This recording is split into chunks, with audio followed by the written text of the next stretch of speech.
Hi, welcome to Telling Stories That Change People. My name is Jeff Jordan, President and Executive Creative Director of Rescue, the behavior change agency. And our job every single day is to try and find ways to change people's health behaviors.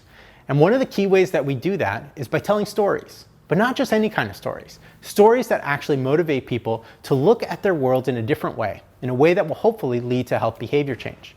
But before I tell you exactly how to do that and the formula for how to make that work, let's talk a little bit about just how health behavior change actually works. Oftentimes in public health, when we want to change a behavior, the first thing that we talk about is building awareness, right? How many times have you heard in your office, at your conferences, at wherever it is, that there's a big issue going on, and it's like, we need to create awareness around whatever issue this is. Well, I'm here to unfortunately tell you that creating awareness alone is not the solution to health behavior change. In fact, there's some pretty big problems with just awareness. Let me give you an example. The Got Milk campaign is one of the most famous and well-known public health efforts to try and convince people to drink more milk. Pretty much every celebrity you can think of has donned the milk mustache in an advertisement, and the awareness of this campaign, at least 10 years ago, was near 100%. Everyone knew about the Got Milk campaign. It became a cultural phenomenon, right? How many other got blanks have we heard because of this one campaign? Well, the problem is that even though there was huge awareness around this campaign, everyone knew what it was for, right? There was zero confusion. It was about drinking more milk. It didn't actually convince people to drink more milk. In fact, a USDA study showed that milk consumption did not increase during the Got Milk campaign, and another study by the University of Wisconsin actually showed that the amount of decline that was occurring in milk consumption before the Got Milk campaign started actually continued throughout the Got Milk campaign itself. Why is that? It's because awareness alone does not cause change. So what does cause health behavior change? Well, we have to first recognize that it's not about building awareness, but it's about helping people actually change. It's about leading them to the change that you want them to cause. So behavior change marketing isn't about building awareness, it's actually about reducing the burden of change. What does that mean? Well, there's generally three different kinds of changes that we can make in order to influence a behavior change. The first and most well-known type of change is knowledge change. And that means that someone doesn't have a piece of knowledge, and we educate them on that piece of knowledge, and that makes it easier for them to make a decision about changing their behavior. It gives them new reasons to change their behavior.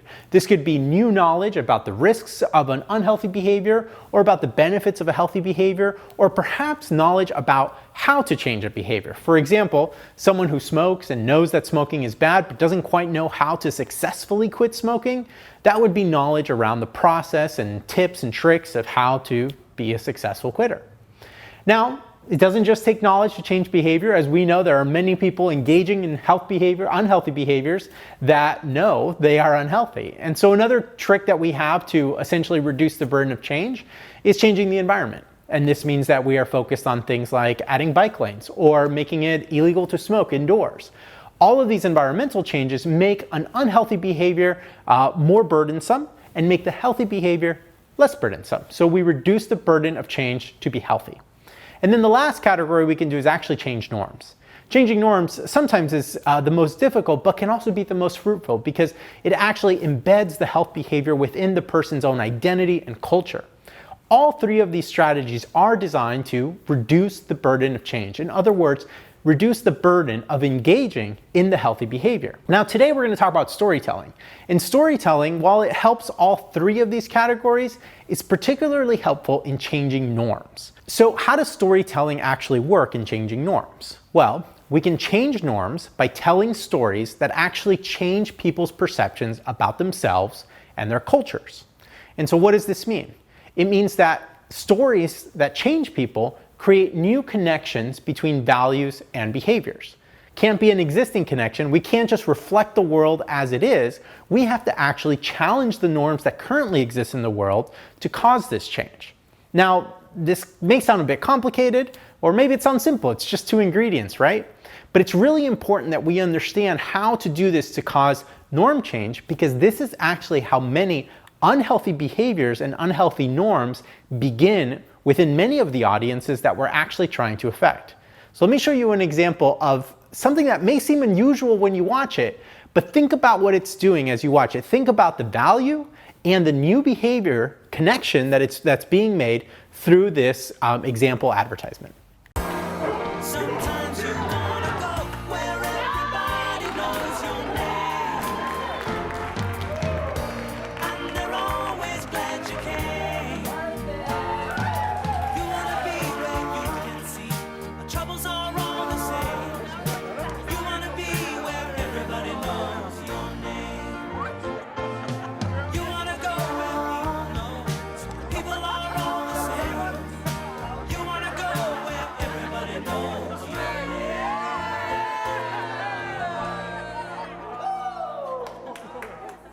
Wow, pretty crazy, right? It's pretty shocking to see these two things connected together in an advertisement. At first, you think it's a fitness commercial, right? It's a commercial for maybe it's for CrossFit or for a new marathon or for some fitness thing that is going on. But then it turns into a beer commercial, and it's like, what is that? What is going on there? Those are the people who don't necessarily drink beer, who are already healthy, who are taking care of themselves. That feeling that you got watching it, that discomfort of like, this is not normal, this is not what's going on, that is norm change happening. That is how norm change is introduced into our society and how things that before were not connected become connected. So what this commercial by Michelob Ultra did is it took the value of being social and fit, the value of a specific subgroup of young adults that it wanted to reach with this commercial, and it connected it with the behavior of drinking beer. Now, the reason the commercial felt so uncomfortable, first of all, because we don't want to be encouraging drinking in those environments, but the other reason it felt so uncomfortable was because it was a new connection. It was an unexpected behavior and value connection that was introduced into the world. Now, at first, this is going to seem weird, but imagine that over the next few years, you see more and more of these. You see more beer brands that are associating their low-calorie beers with fitness. Those of you who maybe are participate in some of these fitness events are already seeing this on the ground with these beer brands at the end of marathons and CrossFit competitions, that it's pretty much turning into a beer garden out there, right? Now, this didn't exist 10 years ago, but it sure does exist now. And it's an effort to actually create a new norm within a specific subgroup. Now, it's really important that we pay attention to this and how this is working, because the only way to undo things like this, whether it's a norm around drinking alcohol or around smoking tobacco, vaping, using drugs, etc., is to understand that we have to challenge some of those norms with our own new recipe of a value and a behavior together. Now, unfortunately, a lot of public health campaigns often fail to tell stories that change people for two key reasons. The very first reason is that they simply don't tell a human story. It's simply a warning, it's simply a piece of education. Now, that might be okay in situations where there is a need for new education, but these messages are always more powerful when we can tell a human story. I'm going to give you one of the most iconic examples of a public health ad that does not actually tell a human story. Let's take a quick look. This is your brain. This is drugs.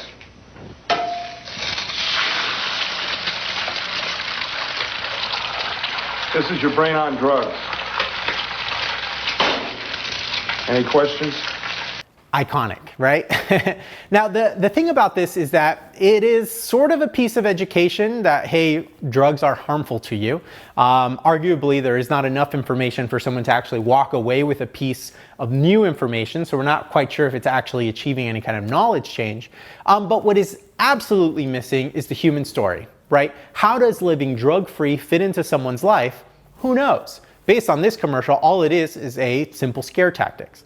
Now, this is an extreme example, but there are plenty of other examples of public health messages that are a little bit too focused on just delivering information and don't actually challenge a norm that would then result in people rethinking their own behaviors and their own culture.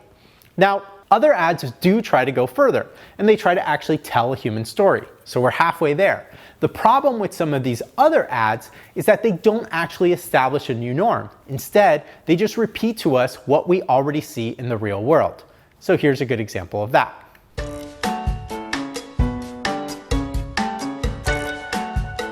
To make wise food choices for you and your family, compare the nutrition information on food labels. Because healthy eating is worth it. Healthy eating. It's for life. Learn how the nutrition facts table can help you choose healthier foods. Now, that was a feel-good ad, right? Well, what's the problem? Well, think about what you're seeing. You're seeing a story about a mom and a kid, both of whom look pretty fit. They're shopping in a pretty affluent supermarket with plenty of fresh produce. The kid is pretty well behaved, seems pretty open to the idea of eating healthy foods. In fact, she also wants to read the nutrition label just like her mom does. The mom seems to be pretty educated, is concerned about her health, and is watching those calories, looking at the nutrition label, etc.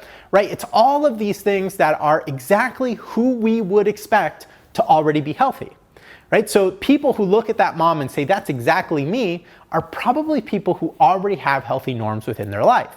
The people who don't have healthy norms within their life and need to be motivated to change may probably look at that ad and say, well, my kids are not well behaved like that. I don't have supermarkets like that in my neighborhood. I don't really understand. I don't have time to read the nutrition label. I don't have the money to afford that kind of food. All of these challenges, right, that they may object and they say, I don't see myself there. So you're not actually telling me that someone like me can be healthy. And in fact, we see this a lot in all sorts of public health messages where we're just reinforcing the existing health norm that already exists in our community. Not only does that not cause change, but that actually further perpetuates some of the health equity issues and some of the health disparities that we see.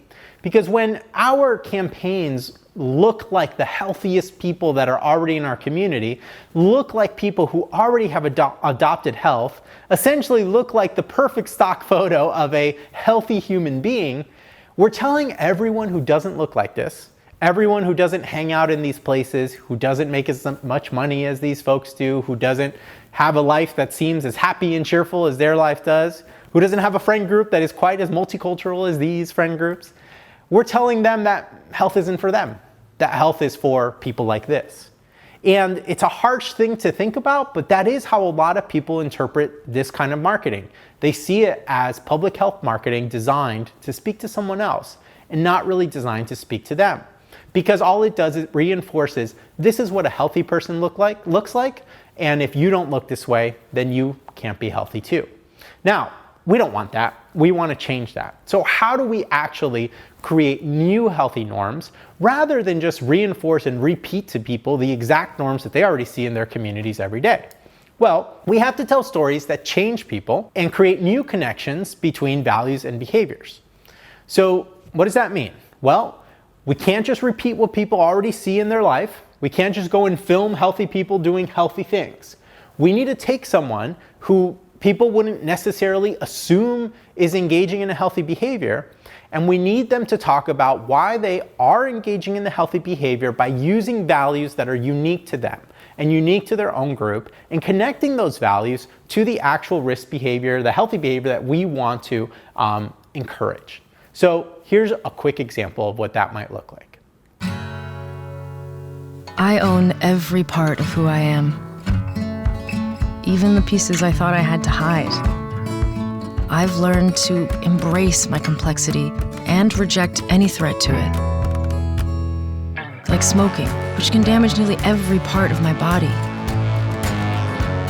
And I refuse to damage any part of who I am by smoking cigarettes. This free life, freedom to be tobacco free. So this is a pretty recent ad from the This Free Life campaign. And it's pretty interesting. When the team put this ad together, what they were looking at is, well, why would someone who has kind of faced so much adversity, like a possibly genderqueer or LGBT person who's grown up with struggles, care about living tobacco-free? And that's the creative challenge, is why would, if we're gonna show someone who is unexpectedly tobacco-free, what would be the reason that they would be tobacco-free? Would it be because they want to avoid lung cancer? Or would it be something else?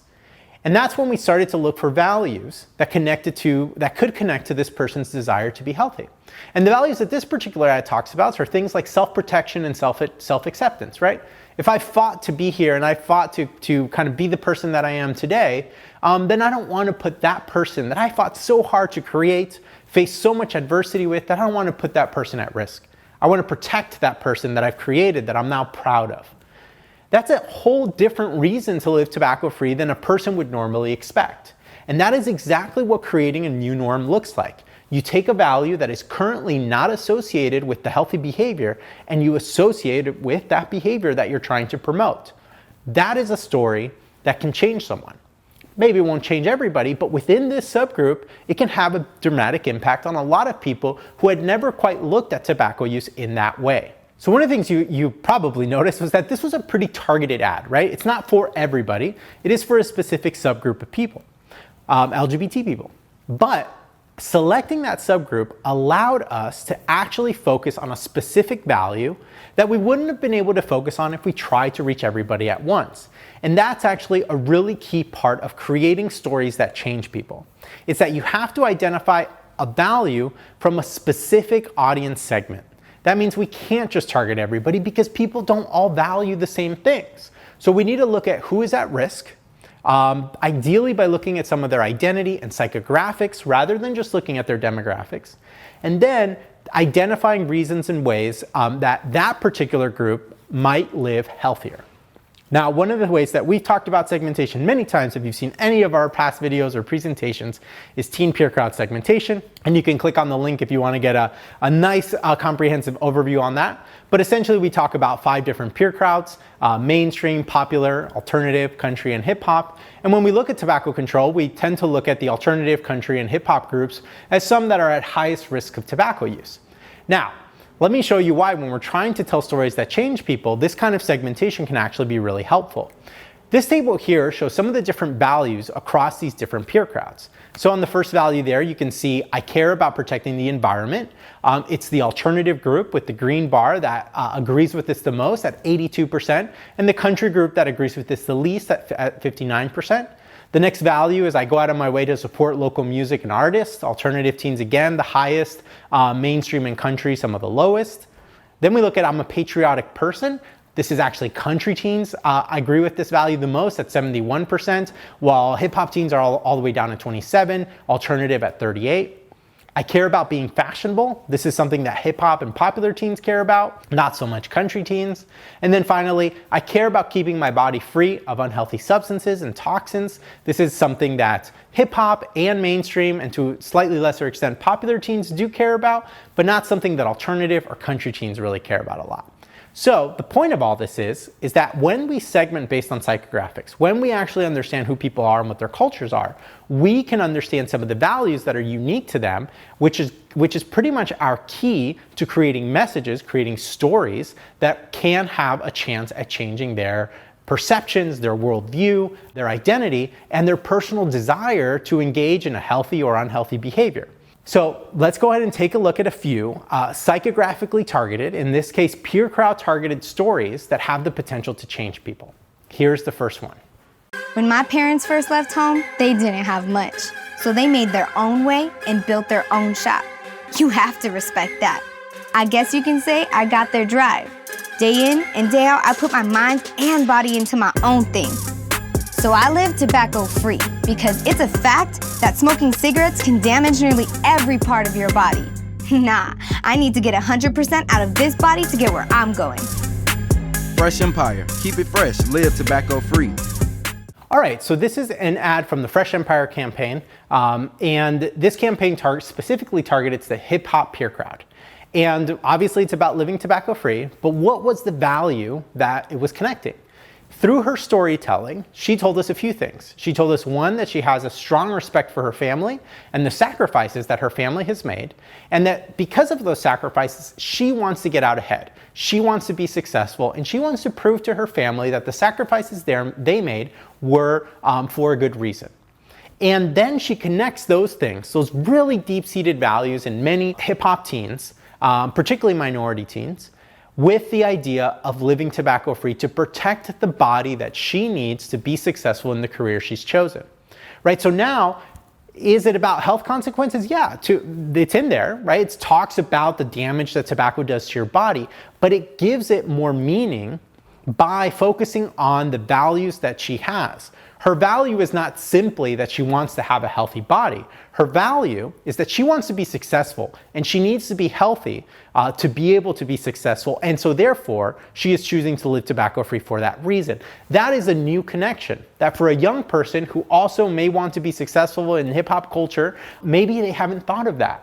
And when they see this and they see this example and they see the logic that was put together through storytelling, they have the potential to now walk away with a different way of looking at tobacco, at their own success, and at their own health. A different perspective that might affect even more than just tobacco use, right? This is exactly what storytelling that can change people looks like. Let's look at another example.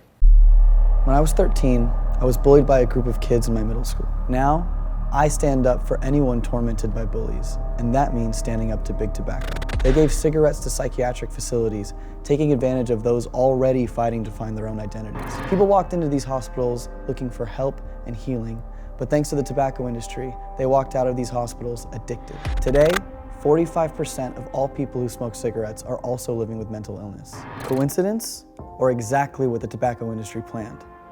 Join me in taking a stand against big tobacco, because some things are just unforgivable. Learn more about big tobacco's unethical practices at theblacklisters.com. All right, a little bit of a change of pace with this one. This campaign is called Blacklist. It's a campaign that actually runs in a couple of states, and it's targeted towards alternative teens. Now, again, it's about living tobacco-free, right? So we're keeping the health behavior consistent here to really focus on the connection. What is this new connection that's being created? Well, here, alternative teens obviously care about protecting those with mental health challenges. They care about mental health and about being sensitive to that. They don't want to be bullies. They don't like bullies. They maybe have experienced bullying themselves, right? So they have a lot of sensitivities around this particular area of issues. And what this ad does is it tells a story about how the tobacco industry targeted those with mental health and how tobacco use supports an industry that perpetuates this kind of behavior.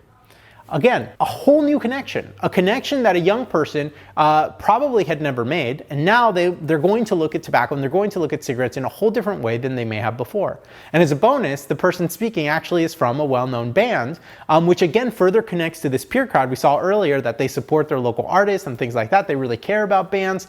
And so now we're further able to dive deeper into this audience, into this peer crowd, by creating a story that is specifically tailored for them, that appeals to them, that it's about their values, it's about their culture, and it gives them a reason, a new connection, a new reason to live tobacco-free.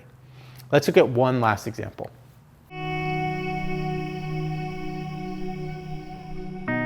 My family has a deep legacy around here, and we look out for each other. My folks and their relatives, my aunt and the little ones, even grandma down the way. We got each other's backs.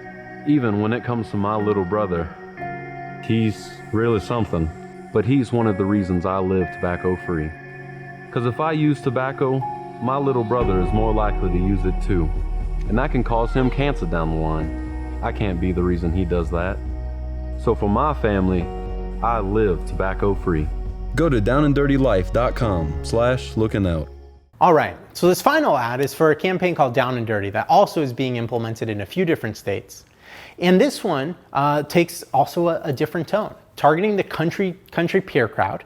It talks about how family and respect and protection for one's family is connected to living tobacco-free.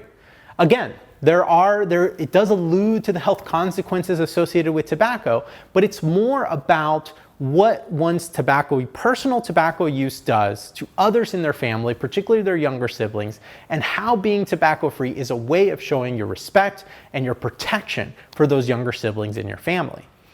Again, we're using a story to make a new connection between a value and a behavior to motivate change within a specific population. And that is what stories that change people are.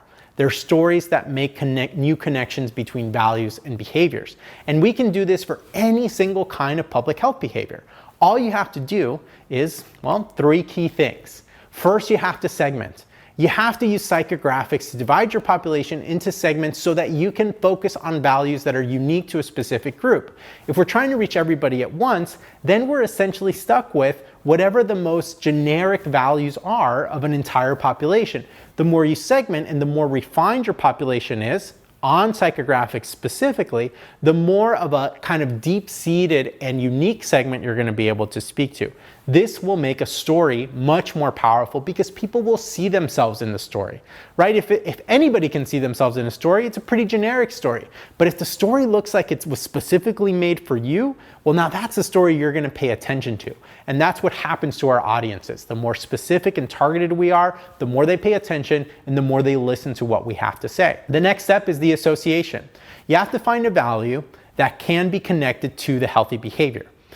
So this is going to take some time researching your audience, maybe through observational research online, on social media, things like that, or maybe through focus groups or interviews, whatever it takes to understand what their values are and which ones, then kind of work with your creative to figure out which one of those can best be associated with the behavior that you want to promote. But keep in mind, you want to make a new association. Right? It's not about just associating the obvious, it's actually the opposite. You want to associate the not so obvious, the things that people haven't associated before. And then the final piece is tailor. If this is going to be a message for a specific audience with a specific value that they hold, well, you want to wrap it all up to make sure that they notice it and they pay attention. That means the people, the music, the design, the language, everything is tailored to that specific subgroup. Because if it's just looks like it's for any teenager, for example, if it looks like one of those stock photos that I showed you earlier, well then, how is a country teen or a hip hop teen or an alternative teen ever going to know that that message was for them if it doesn't look like them? Right? So you have to know who your audience is to be able to associate the right values and then to be able to tailor your message more effectively. With these 3 steps, if you do them right, you're going to be able to tell stories that help people look at their lives in a different way, look at their worlds in a different way, look at their culture in a different way, and start to actually change these behaviors for the long term. So that's it. I hope you enjoyed telling stories that change people. Check out more videos on our YouTube channel and stay tuned for the next video. Thank you so much.